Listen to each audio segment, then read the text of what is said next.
Well, I think it's a great opportunity to talk with legislators and really educate them about the priorities that we've identified at Orlando Inc. for the community here in Central Florida. I think we're going to convene the legislative delegation, which is always a very exciting thing to do, and we're going to have a discussion about the priorities in Central Florida and how they can help us implement those priorities by passing legislation in Tallahassee. Part of the economic drivers of Florida, and you hear this talked about now: talent and education, innovation and economic development, infrastructure and growth, the business climate, governmental systems, and they all drive to the quality of life. Transportation is economic development. It has always been true and will continue to be true in the future. Transportation is also the environment, and transportation is also public safety.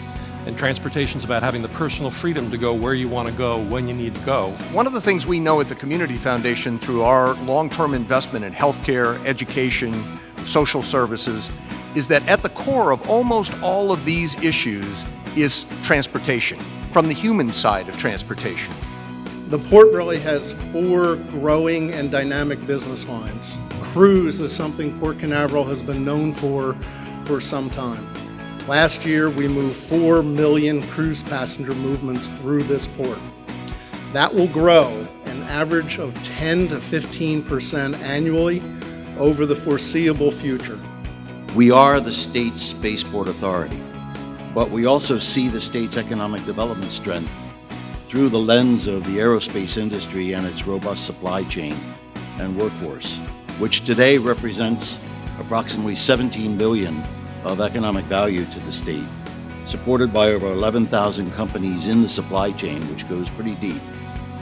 It employs 27,000 Floridians directly at an average salary of $70,000 per year. The total jobs impact is nearly 61,000 across the entire state, and there's virtually not one district represented around this table that is not impacted in some way by the workforce that is grounded in this simulation industry. So simulation for less than, say, $100,000, you could develop in a room like this with a couple of computers. You could start bringing and training CNC machinists that they're desperate for, not just here, but in the United States too. So to me, it's one of those sort of unsung things, but the role that simulation plays in building a better product and building a better worker. Aware that the Veterans Affair is building their 152nd facility across the country out in the medical city at Lake Nona.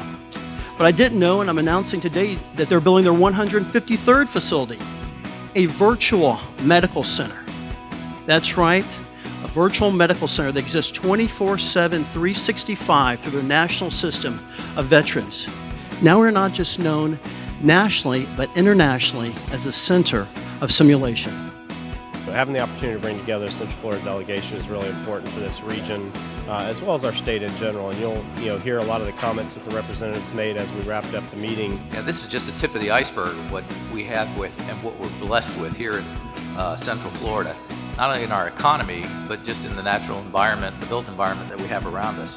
Yeah, we're bringing together basically 1/4 of the Senate, 1/5 of the House together. And the issues that they brought up were very pertinent to this region and things that we can all get on board. They're not overly divisive, but very critical to the region. Transportation, the issue of the Space Coast is very regional to here. We need to support the heart of transportation in Central Florida, because that is what's going to make us a growing economy. That's going to connect us with the Sunrail. That's going to make it possible for our constituents to get around 724. I'm encouraged by what I've seen and heard today, and I think we're moving in a direction where we will continue to be the leaders globally right here in Central Florida.